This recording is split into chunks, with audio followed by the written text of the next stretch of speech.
give us the green light when it's good to go. Thank you. Appreciate it.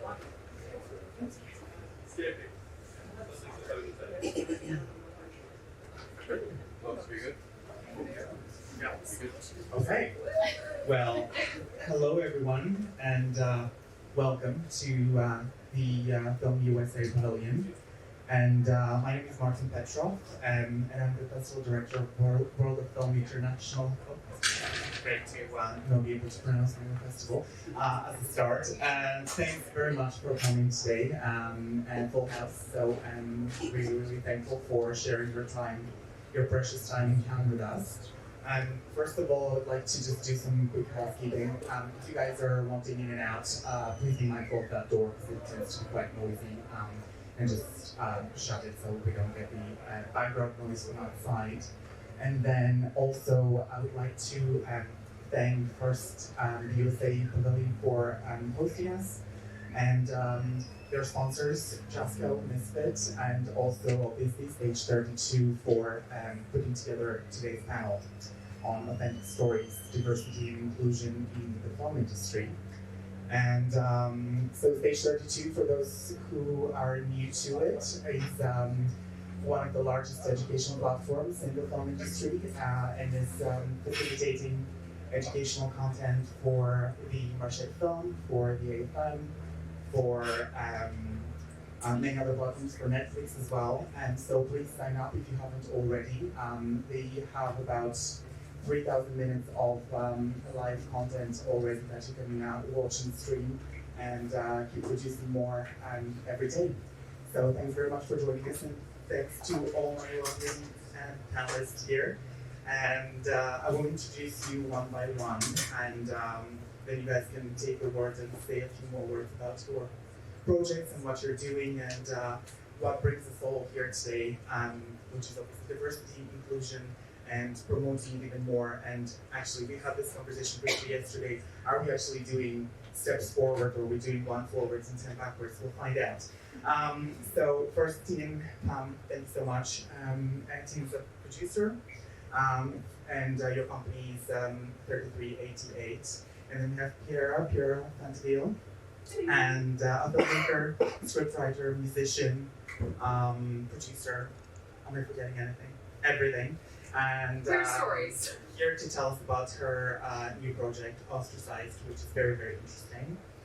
And then we have Jennifer Lauren from the Cherokee Nation Film Office. Thanks for being with us, and you'll tell us a little bit more about your work in the office, and also the incentives that you guys have.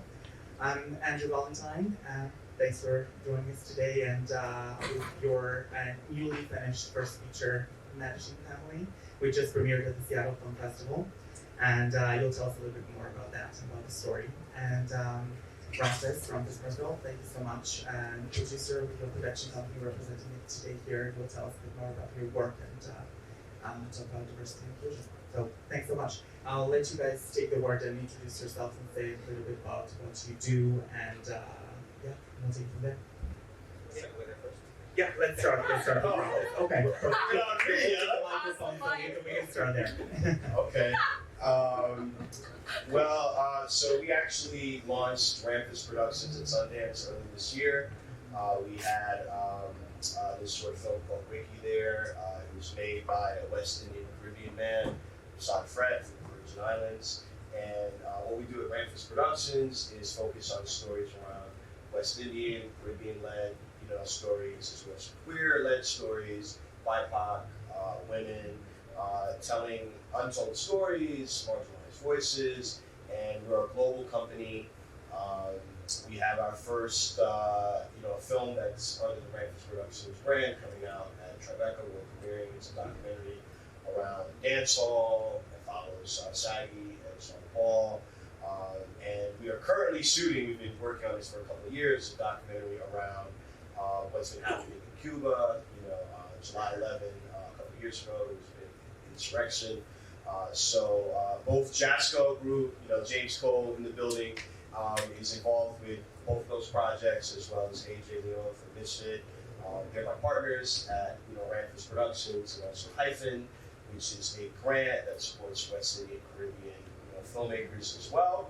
We're going to be doing the international launch of Ramfis Productions tonight, and a little commercial. We're doing a launch here actually on Saturday for 46 for Hyphen Productions, a company that both Jasper Group and Mission Entertainment, Ramfis Productions, is a part of. It's a service company, that offers executive producer, packages and things along that. But we're doing a lot at Ramfis Productions, and happy to be here. I'm most well known for a film called Cicada. It's about a bisexual male that gets involved in his race relationship during the Sandusky trial, deals with sexual abuse and trauma. It was at the Spirit Awards last year. It was released domestically in the US at the end of 2021 and all around the world early last year.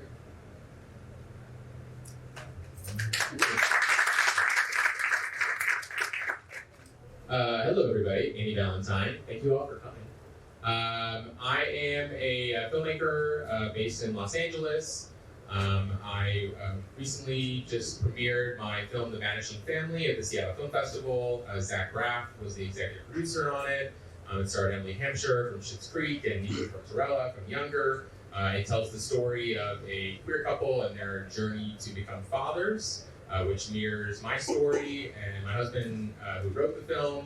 We have a 17-month-old daughter, so lived this story and was finally able to share it in front of the audience last weekend. That went really well. We'll be playing Frameline in San Francisco. And then I also had a short, The Letterman, that premiered at Tribeca last year and has gone on to play a number of film festivals and will be showing at the American Pavilion next week. And then also I run a production company in Los Angeles where we do commercials and music videos. I work heavily in the mental health space, working with veterans in the Department of Veterans Affairs in the US for veterans to go out and seek resources that are available to them. My company makes over 300 videos for veterans. So thank you all for having me. Osionega, Jennifer Lauren Damado, Chichalaki. Hello everyone, I'm Jennifer Lauren. I am a citizen of the Cherokee Nation. I'm the senior director of Cherokee Film. It's an umbrella organization. We have Cherokee Film Productions, Cherokee Film Studios, Cherokee Film Commission, and Cherokee Film Institute. Thanks for having me. Thanks for everybody for being here. So we have the first ever, we're the largest tribe in the United States. We're based in Oklahoma. The Cherokee Nation Reservation is in Oklahoma. 7,000 square miles where Tulsa is where we're based. And so we have, we create our own productions. And so I'm also the executive producer and the host of a docuseries called OCO, Voices of the Cherokee People. And so we're on our 8th season of that. We, throughout the process of creating our own productions to tell our own Cherokee stories, we decided to spin off the Cherokee Film Office and all of our other branches in order to help others tell Indigenous stories. So Native Americans are represented at a rate of less than 1% in traditional media, and so everything we do is focused on creating more representation in that realm. And so we're currently working in development and really expanding everything that we do. We have a soundstage that we built to create our own productions. It includes a virtual production LED wall volume, which is the only one as you can imagine, in the region in Tulsa, Oklahoma. And we also have our Cherokee Nation Film Rebate. So we have $1 million a year in incentives. That is a cash rebate. And we rebate on not only filming in the Cherokee Nation Reservation for the economic development opportunities that brings to our communities, but also for hiring Native Americans below the line and above the line. And so we're really wanting to grow more Cherokee filmmakers, more Native American filmmakers. And so everything we do is available for citizens of any Native American tribe. So thanks.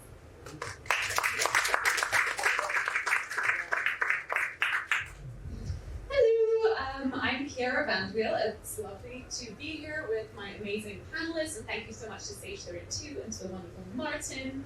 I am a proud LGBTQ+ producer, actor, singer-songwriter, also founder of my company Strong with Music, and we tell socially impactful stories through music and also film. And today I would love to announce the new film that myself and Op Productions, Kat, who's sitting right in front of me here, of our new LGBTQ plus refugee film, Ostracized. We will be shooting this in June. And Marjan Hashemi, she's an Iranian asylum seeker. She has co-written this story with myself. And we are incredibly excited to be telling the story. We actually have already collaborations with Micro Rainbow and also Rainbow Migration that have constant interface with LGBTQ plus refugees in the United Kingdom.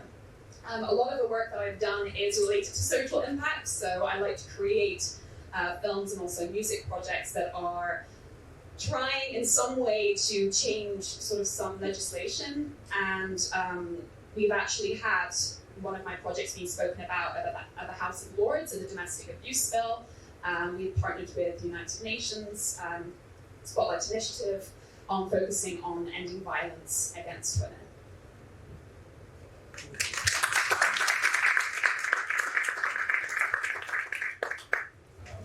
Hello, my name is Pham. I'm from 3388 Films. I'm a producer and distributor. 3388 Films is a production and distribution company with experience over 20 different markets and languages, specialized in Asian content. One of my recent project as a producer is Actress Wanted, and it has a national release in Asia, and it's listed as one of this is included in the watch list of IMDb of the top 10 of the top highest ranked horror film on Amazon Prime Video. What I'm excited about is that we are in the process of developing it for a TV series for student networks. On the side of our production company, on the side of our company is a distribution. We are one of our recent distribution effort is Dad, I'm Sorry. It's the first Vietnam produced film ever surpassed $1 million at the US box office. And it went on to become the highest grossing Vietnamese language films in the US. So I'm here to learn more about fellow panelists and share my experience.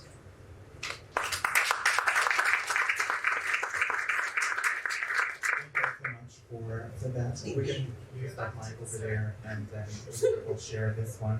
I was going to say, if at any point you guys have a question, want to ask something, or even a comment or remark about what we're talking about, please raise your hand.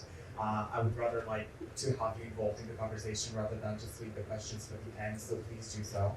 And I would like to start first with just asking you, we're talking about diversity, we're talking about inclusion, we're talking about equity in the film business, and it's a very broad topic. We can be here forever talking about it because it doesn't only come down to storytelling.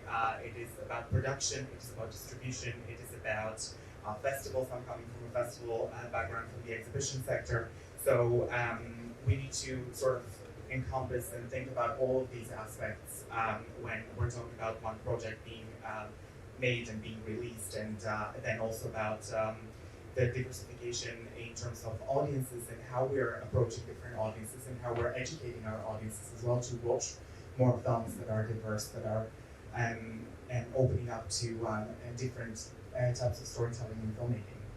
And one thing I want to ask you all is, as a starting point, when you're at the very beginning of either taking a project on board or starting to write a project or to produce something, do you think about diversity specifically and inclusion and equity and involving all those factors in it from day one? Is it something that you think a lot of the time is coming from other sources that are potentially guiding you toward that?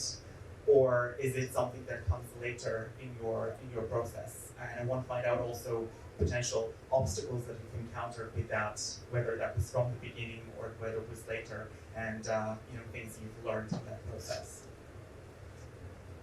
Who wants to start? I'll kick off.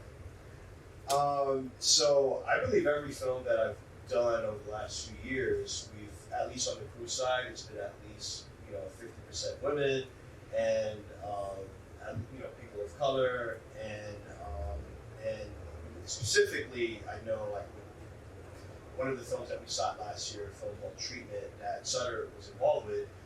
They were a great partner to work with. So Sutter is AMC's like streaming platform that does horror, and like our mandate as a team, as a crew, like everyone had to be either queer, a woman, or a person of color. And I want to say that on the producer side, we have that ability to be able to make those decisions on the crew side. So the only way we're going to make change is if we do it ourselves. I just wrapped up something actually in LA with Angel, and she came in from Colorado, and I want to say that one of your colleagues actually, that's potentially investing in a further project, had recognized that. He's like, wow, everyone on this crew is people of color or women, diverse. So it's just kind of happened organically now. I feel like with the stuff that I make, because the city apple doesn't fall far from the tree. So it just kind of like manifests that way. It's very rare. I don't think I've been on a set that I've produced where it's just a whole bunch of white guys. So and I think we have that control as creators, producers, and being able to put those individuals in front of the camera.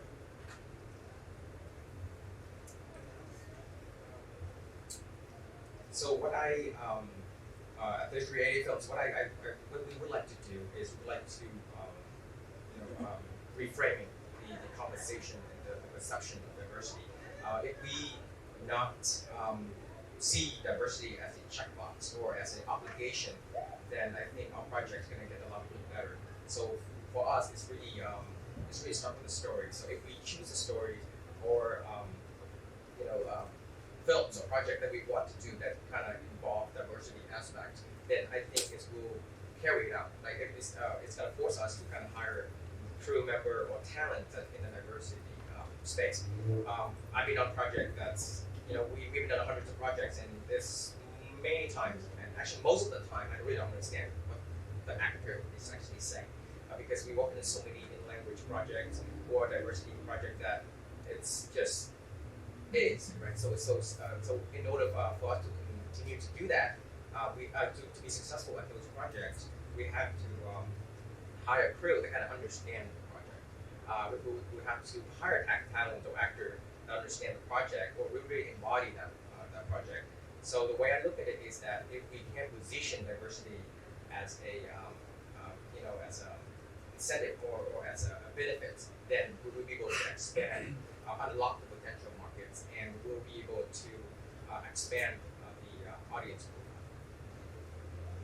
Thanks so much. Anyone else? I'll jump in. I grew up as an outsider, as a dyslexic queer kid from Michigan. So I value that outsider's perspective.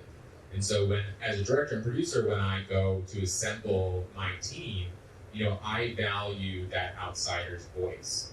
And it's not that to me, it's like I have to have a diverse crew and a diverse cast. It's that I truly value them and see that the benefit that they offer me. When I'm working with a cinematographer, it's crucial that we have a back and forth. That's someone that I can trust, and so I value that. So, just quickly to say here on what both guys said, I feel it's really, really important to have people who are invested in those stories, people who have those experiences, and people who actually understand, those positions to be able to actually tell those stories. Because it is, I watch millions of films every year, and from the programming standpoint or just festivals, and it is so obvious when something has not been cast right, something has not quite worked, and someone's trying to tell a story that's not theirs. And that's really important to remember and to put always at the front. Just as an anecdote on that front, so I don't know if many of you have heard of the actor Wes Studi, who is probably the most famous Cherokee actor, and was talking with him, and even at his level, he was very excited whenever we started the Cherokee Film Office because he, even at his level, said that often when he is on a set, he's maybe the only Native American person on set, and people come to him as if he's the consultant and the language consultant, and that he has to do everything. And so I think a lot of times, specifically with Indigenous and Native Americans, is they're having that understanding of people who are invested creates a better production because you have all of the you're not relying on one person to give you that perspective representing an entire tribe or something like that. And so I would say that having people on set that are able to add that voice and be invested in that project. And so certainly when we're producing our own content, we absolutely are looking for other Cherokees or Native Americans to be part of the project. But one thing I would add is that, there's been, for so long, we haven't had a seat at the table at all, or very few people have had a seat at that table. And so now there are open seats at the table, and we have to figure out how to get more Native people, trained to be able to take the seat at that table. And that's our biggest challenge right now. I also grew up as a queer outsider, and I think with the films that I'm doing, it's so important to have LGBTQ plus representation within the crew, within your cast, and also with the project Ostracize that we are doing, it's also about a gay Iranian refugee. So with Marjan Hashemi being an Iranian asylum seeker who is co-writer and director of this project, when we were writing this together, it was very important for both of us to have this very open conversation in terms of myself being a queer British citizen with all rights in the country, and Marjan being an Iranian asylum seeker, and really understanding sort of that perspective and that psychological journey of a refugee not feeling safe within the space, and specifically right now what's happening in England in terms of the refugee bill ban and refugees being sent off to Rwanda. It's now more important than ever to make sure that when refugees come into the UK, they're not just shipped off to another country where further persecution can happen. So it is incredibly important to have the people on your team being able to represent the stories you are telling. That is why we've gone sort of a step further and creating an LGBTQ plus refugee campaign to be able to speak further about these stories, to actually create some change, to be able to bring this to legislation, to be able to make sure that LGBTQ plus refugees will not just be shipped off to another country and potentially be murdered. Thank you all. I think we had a question there at the back. Yes, I don't know if we have another mic, or I can just transfer the question.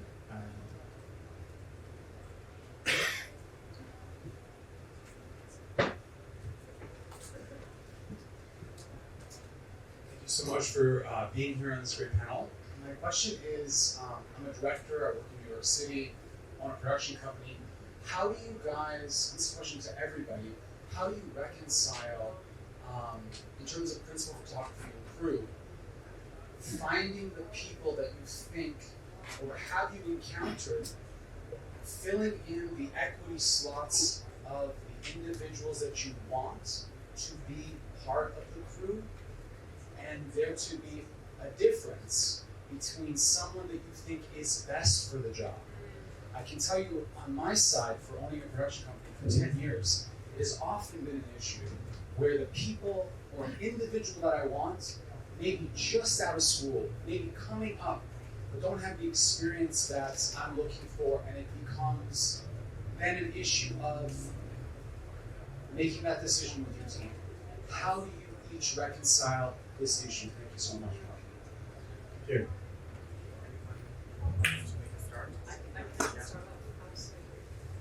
Thank you so much for that question. I really appreciate that. I think in terms of the project specifically right now we're working on Ostracized, is that we went and we cast Jodie Piebe, who is an unknown Iranian actor. And when she auditioned for us, we had a lot of auditions and pullbacks, and she was the best she was the best option, and she does not have, according to sales agents, like the value because she is unknown. But because of her living, being Iranian, and also with her culture of what she is a part of and what she can bring to the story, for us, that was the most important thing, was to keep connected to the authenticity of the story and not just trying to find the right actress. For example, maybe just going for a well-known Middle Eastern actress. We wanted to find an Iranian actor who can deliver the story as best possible. I hope that answers your question. One thing I was going to add here is the fact that, as you mentioned, Jennifer, earlier, before, like, even a couple of years ago, none of these conversations were really happening, and you didn't have a seat at the table, as you said. And it's still happening today. In Scotland, for example, and where I'm based, there isn't really a union per se or an organization that puts together all the sort of different aspects of filmmaking or for people to just be listed somewhere, and if I'm looking for a specific profile for a specific person, I can go and find them. And it's been an ongoing conversation, and I think that's kind of what's happening in a lot of different places, and also specifically for projects like these, and for projects that you're looking for a specific character, for a specific sort of profile, that there isn't really anywhere where people can go and find them, and that's why organizations like yours are important to to be created and to operate, because then we can go and ask them to find that for us.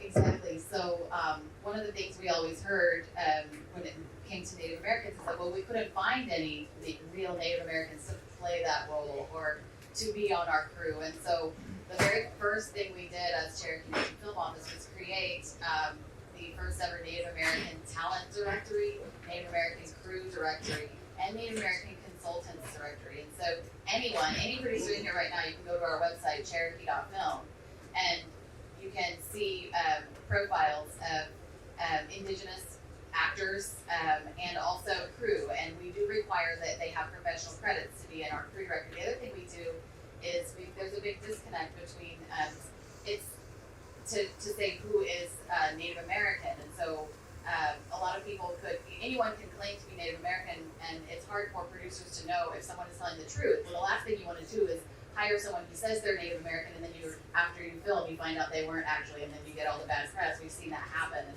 so one of the things we do as a film office also is we look through their paperwork essentially to make sure that they are truly associated with a tribe, and then we require that we take that off of producers, so that if they're on our directory, then you know that they've been vetted and they are a Native American person who has professional credits in the industry.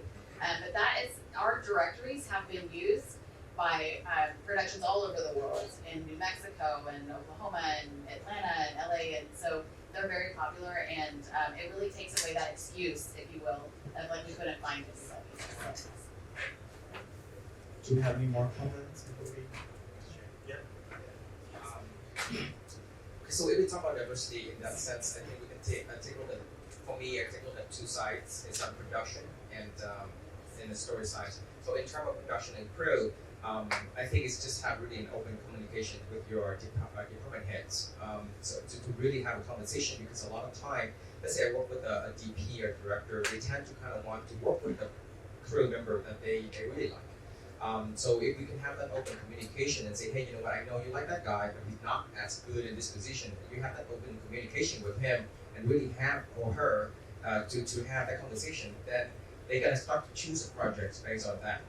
But if we just, kind of hands off and then just let them do what they want, and then we just throw in one or two people, then it's never gonna work, because even if you take them on and in an independent film, they might take them on and they don't want to use them at all. Just to fulfill that. So on production side, that's what I would do. But I think it starts really, I think it starts with the development. I think it all comes down to the project that you choose to produce. If we choose the right project, if we choose a project that has, an authentic story with a very diverse cast, then it kind of like, set everything up on the roll, right? we work on a project where, like I said, I don't really understand what they saying, simply because of the type of project that we're working on. In the development, during the development part, we tend to have this issue where, let's say Actress Wanted, our micro budget film that I mentioned earlier. Because it's a micro budget film, so we have to kind of have unlimited resource. But because of that, when an exec saw the micro budget film, they're like, oh, they love this one, so they want to turn it into a series. And in order for them to turn it into a series, they asked us to, well, you have to have, white cast, or you have to have this and that. And I said, well, if you have to do all that, we're going to lose the heart of the story. So we fight over the past couple of months just to make sure that the story stays the way it is.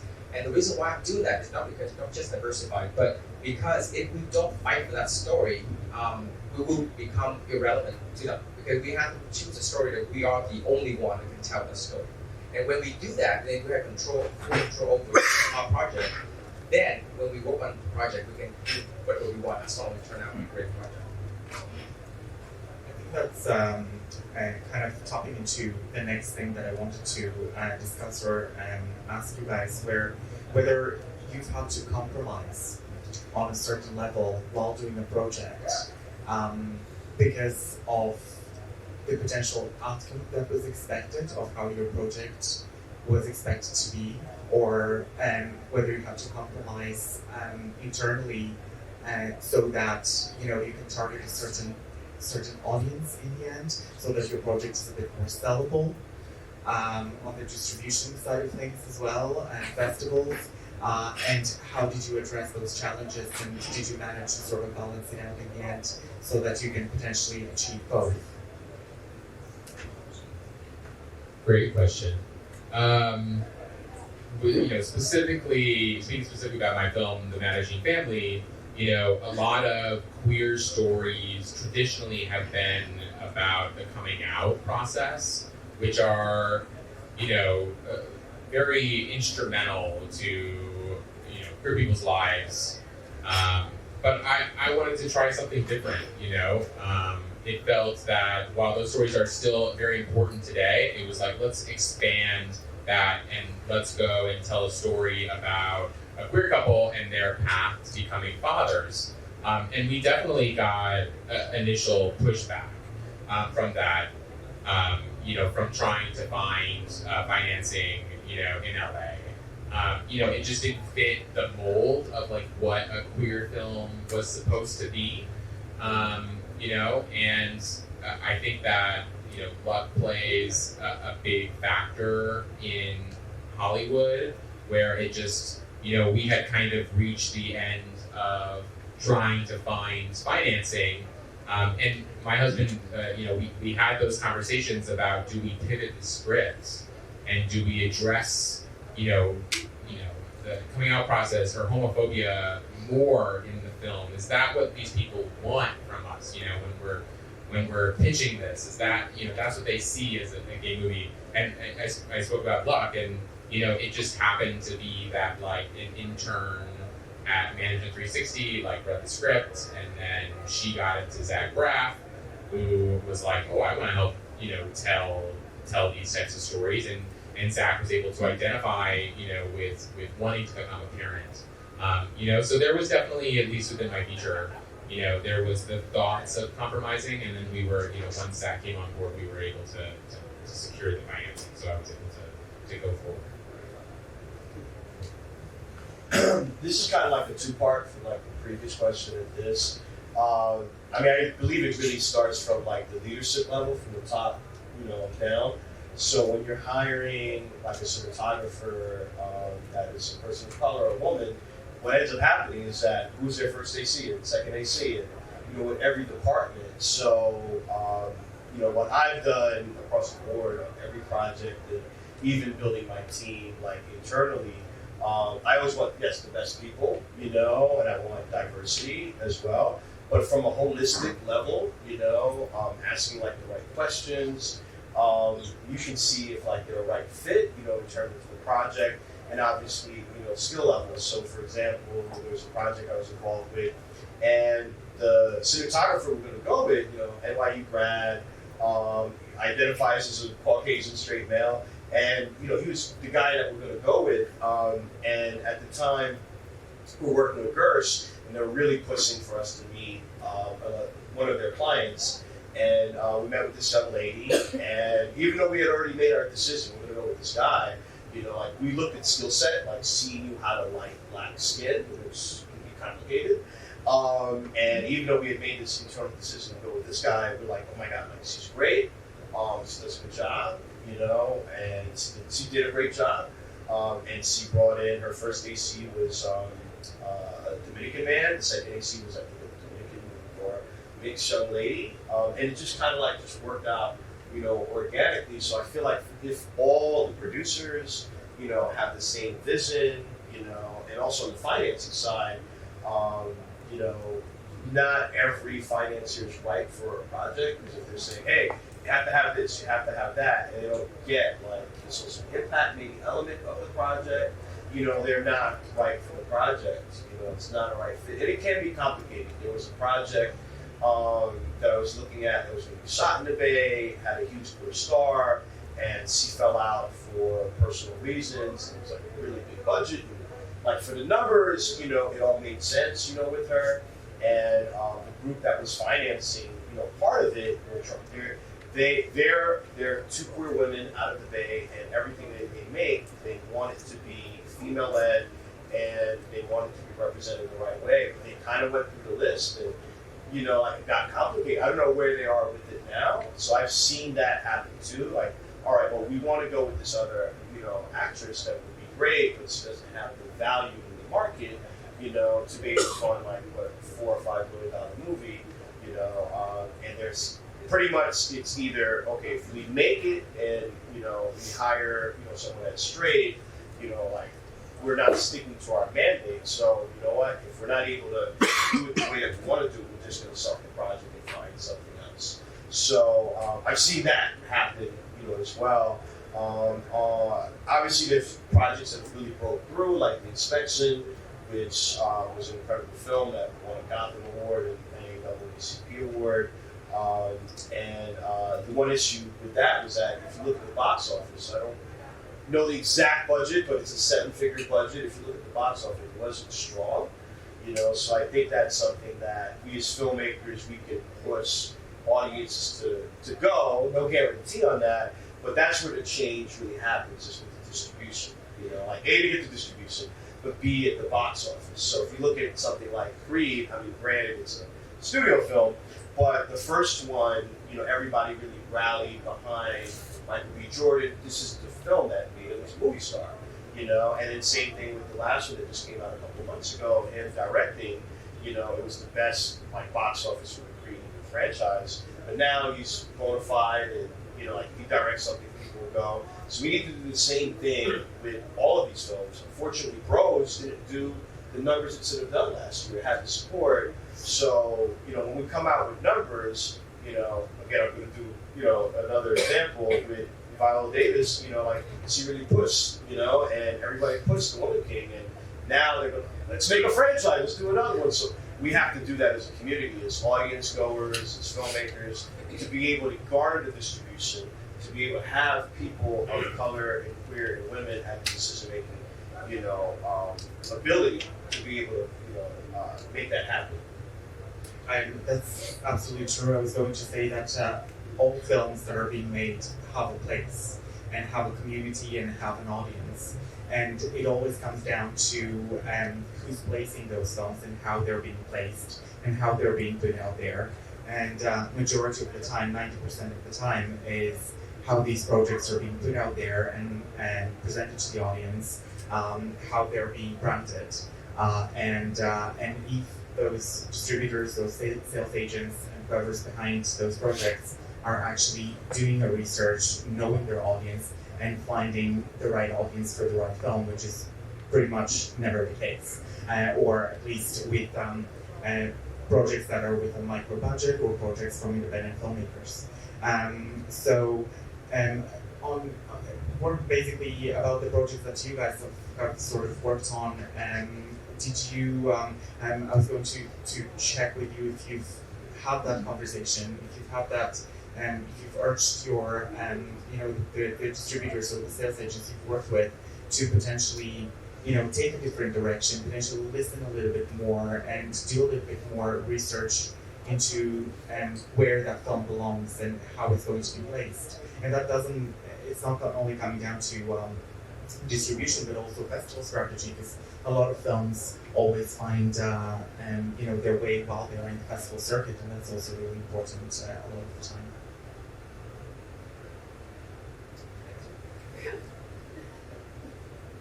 As a queer producer who does a lot of social impact films, I think there are either people and funders and team members who want to embrace social impact films, and those who also want to sort of not fully embrace social impact films, potentially worrying of what could happen.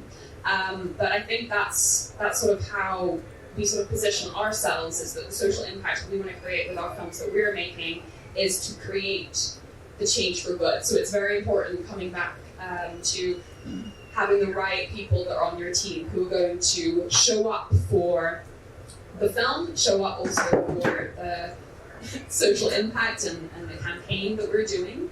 And I think that's incredibly important, specifically when you're then reaching out to sales agents who are then, in distribution, because you need someone who is going to also be unequivocally standing up for the mission for your movie. And obviously, right now, these are times of sort of like unprecedented times for LGBTQ people around the world, and specifically looking into London, and we have the Home Secretary Suella Braverman, who is very for this deal to send refugees away, and the High Court who actually accepted or deemed this lawful, but also they said, okay, well, we're going to allow you to appeal and see what happens, and you can appeal to organizations. And sort of our choice with Strong with Music and with Ostracized is that we are wanting to be able to actually make change within the film that we are doing. But again, so important, we have a sales agent who is like, absolutely, we understand your mission, this is what we can do, this is how we can support you. Not someone who's like, oh yeah, okay, maybe this is something that is different. Like, I really want, I think, being able to stand up for these stories, specifically for LGBTQ plus rights and refugee rights, is the most important thing at the end of the day, because you can, obviously, the representation is there, but it's also standing up for the rights that are happening every single day.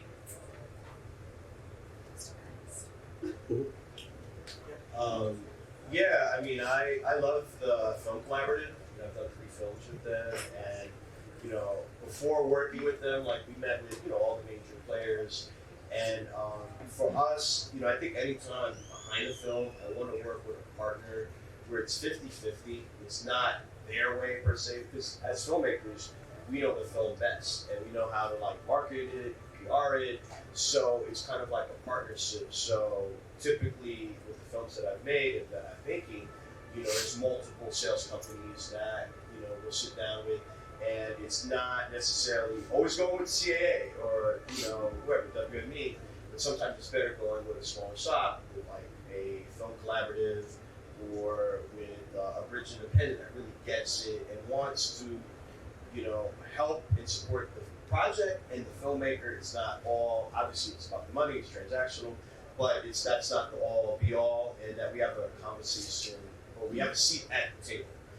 So I feel like earlier in my career, maybe I was intimidated, by the sales, like, oh my God, I have to listen to them, they know it all, and then I'm realizing they don't know shit, I'm trying to figure it out, just like we are, so kind of letting them know, like, hey, this is what we want, these are our expectations, and making sure that they get that. If they don't, deuces, and if they do, continue the conversation and lock it in. And one more thing I wanted to sort of bring up is the streaming platforms.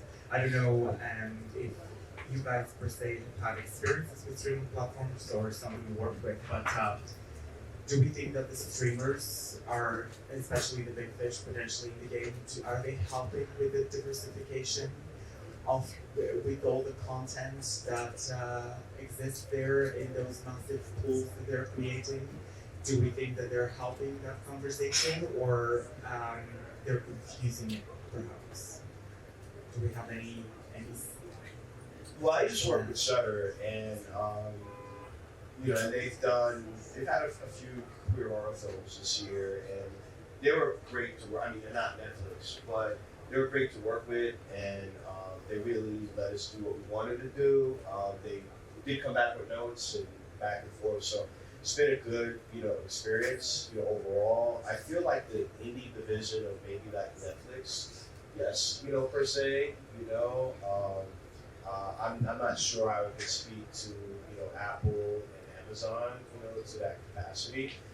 But I know that there's a big, diversity, kind of mandate that, people are pushing for, part of the Oscars now, to be nominated or win. That's a big component. So I feel that we're going into that direction, and that's happening.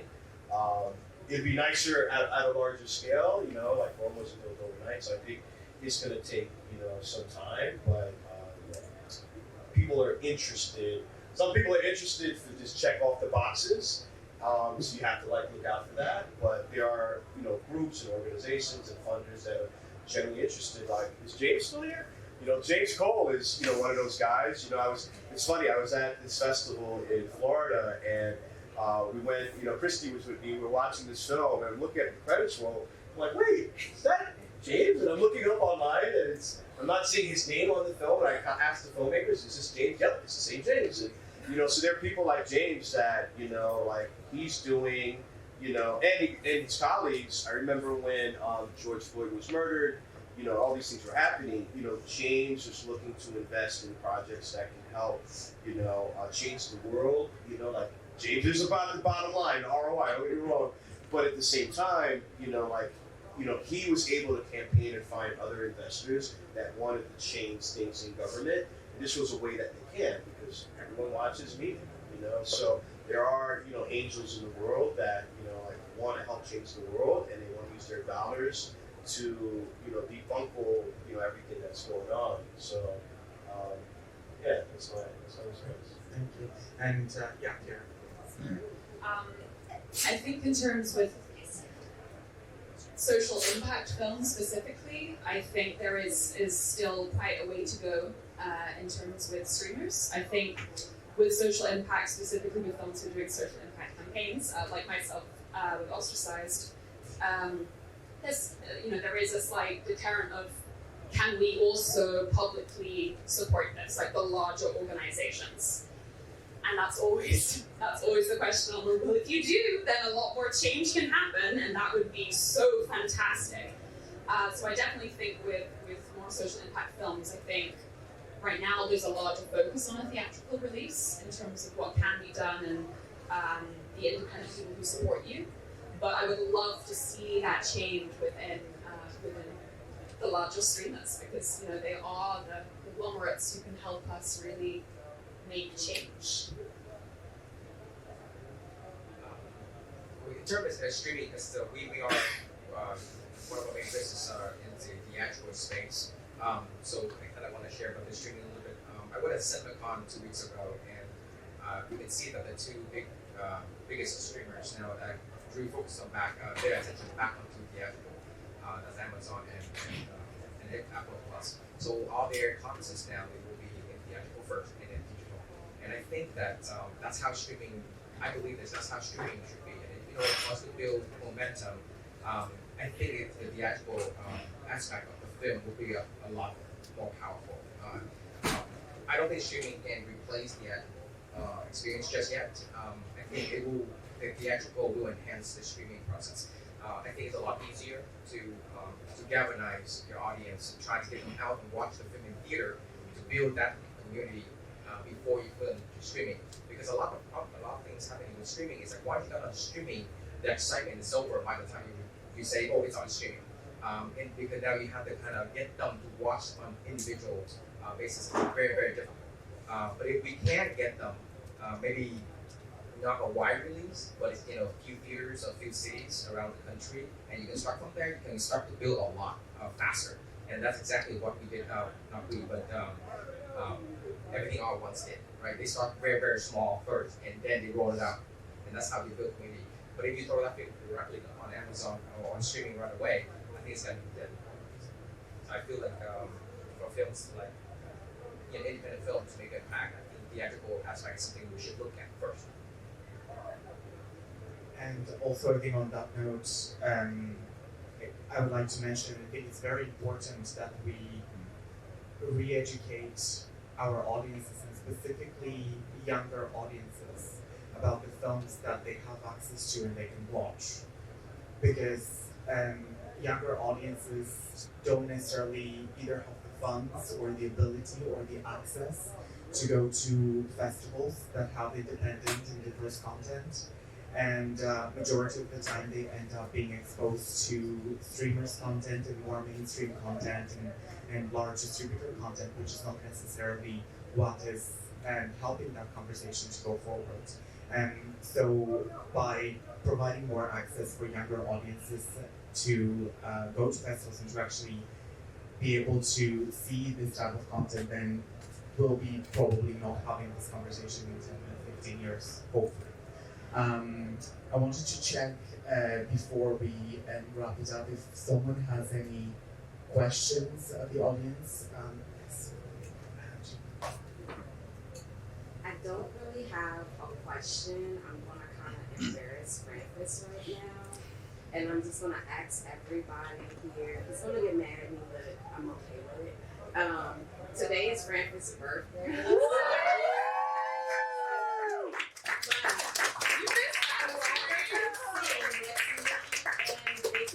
Into like sing a happy birthday really quickly to Ramfis because I like to embarrass him. So who can sing? Who's gonna lead us? I can sing. Yeah. No, are you serious? Ooh, but like, oh, the box standard happy birthday song is a little bit boring. Box standard. Yeah. Happy birthday to ya. Happy birthday to ya. Happy birthday. Happy birthday to ya. Ramfis. Happy birthday to ya. Happy birthday, Ramfis. Sorry, I didn't say it properly.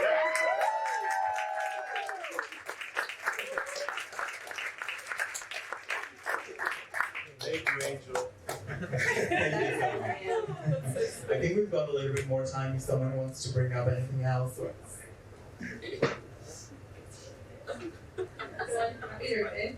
But I wanted to ask, so I really appreciate everything that you guys are talking about. As a Black woman in film, my goal is to revolutionize Black cinema. Just because growing up, a lot of the films that I saw typically capitalized on Black trauma and dysfunctional family. And I'm someone, I love sci-fi. I want to see superhero films and dystopian films of people who look like me. And one of my things was, obviously, with this industry being predominantly white males, how do you get through, the denial? It's not going to be easy to be able to say, I want an all-diverse cast and crew, and as a queer woman as well, like I want to have queer representation. How do you guys handle those no's or handle pushing for those type of things? Wow, that's a really good question. I think, not asking for permission, like, I'm just going to give an example, I love this woman and we're working with her on a movie now. We'll be working with her. Her name's Kelly Callie, she went to Howard and then went to USC. And, she made a short that got a lot of traction. And she's never asked for permission. So during the pandemic, she basically took all her stimulus money and credit card money, and she went and made this film, which at the time I didn't even know she was acting and an actress. But she wrote it, directed it, starred in it, and she shot it 2020, I guess, and then it premiered at South by 2021 and won Hyphenated Award. And she was already rep, but now there was just a lot of buzz. So she didn't ask for permission. She went out and made something that was good. She stuck to her vision. You have creative power, and you're responsible for your creative power. You're going to hear a lot of no's, but it's just that one yes. You can hear 1,000 no's. That one yes is the game changer. And if you look at, even like I may not destroy you.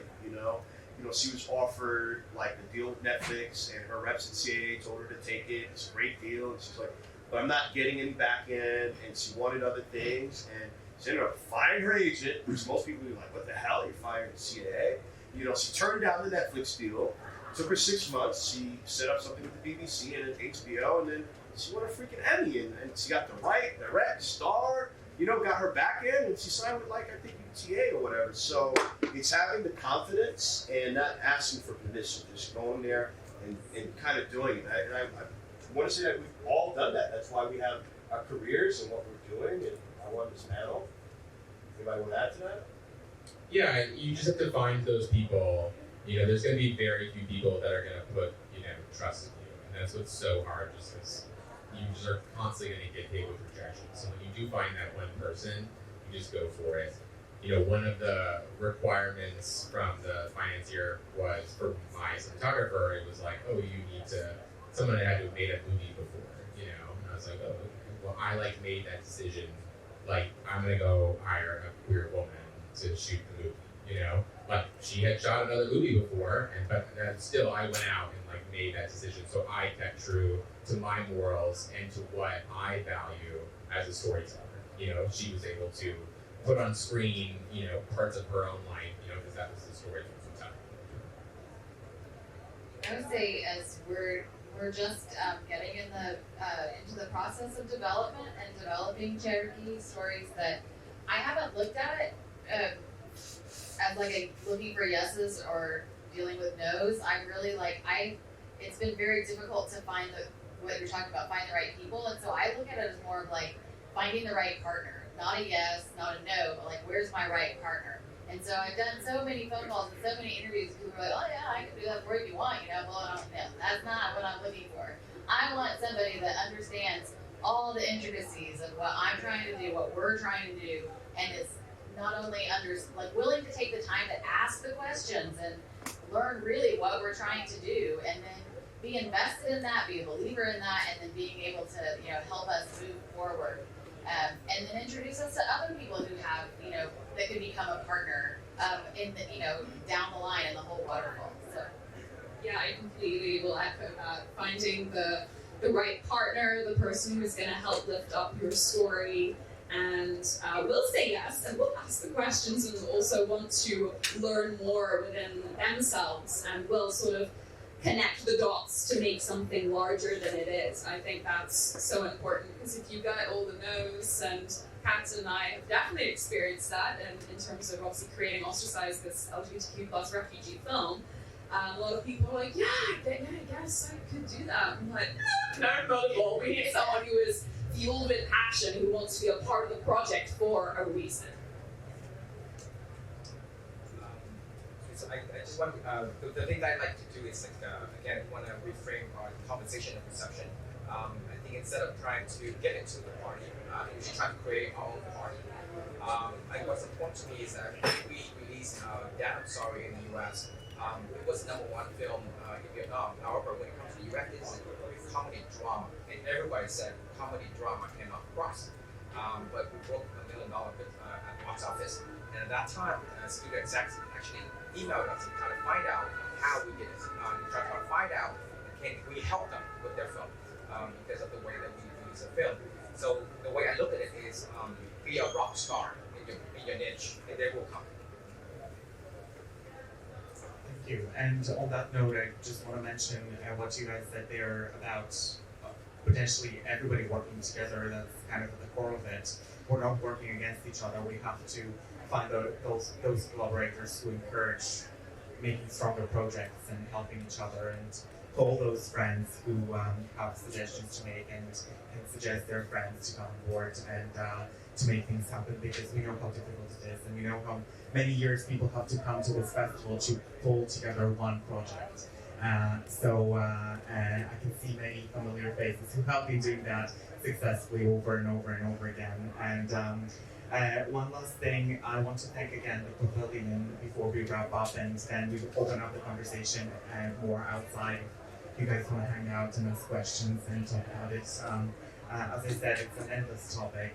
But thinking again, Stage 32, and speaking of education, definitely it is the platform that is helping very much in that direction. And hopefully we will manage to re-educate our audiences as well a little bit more about the type of films that they should be watching. And I don't know if anyone has particular experience that they want to share with Stage 32, or just to encourage people to sign up if they haven't already, and to join the community of educators out there, and producing more panels and more diverse content that will helpfully push that conversation forward. So yeah, thank you. If there's any last remarks, otherwise, thanks so much for coming.